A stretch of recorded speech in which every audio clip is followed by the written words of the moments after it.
有真侪人要做老师，但是伊无一定适合做老师；也有真侪人想要做校长，伊无代表讲伊会当领导一个学校。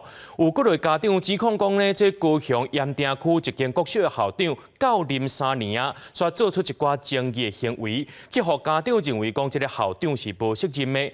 包括校长捌点名讲某一班的囡仔是真歹教、无规矩等等。机关也接到投诉，讲这间学校呢已经有1位主任、7位老师想要转校。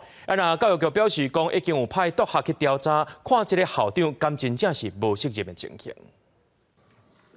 老师带队去参加音乐比赛，演奏结束，煞看到老师家己行落台。台顶所有囡仔因为老师无指示，都唔知要安怎做，落尾才刷刷行落台。这位盐埕区一间国小的老师，和家长向校长反映无适任真侪摆，家长不满校长无处理。佮有另外一班的家长讲，校长捌对别班的囡仔讲，因就是无规矩、歹教，致使囡仔愈来愈无自信。家长捌写批去市府1999投诉，最后煞是校长家己写批来回应。他会告诉我们家长说，我们班很烂。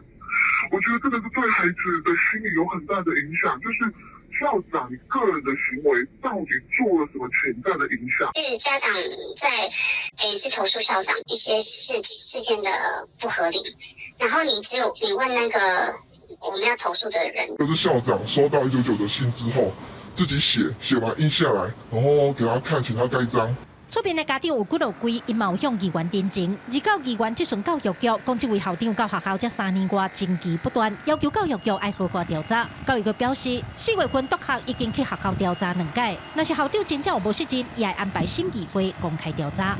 已经传出1个主任、7个老师要申请调职。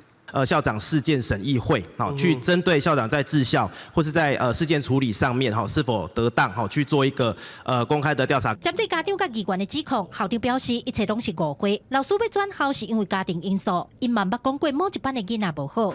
我没有讲过的话，我没有做过的事，我们都不愿意别人对我们有所误会啊。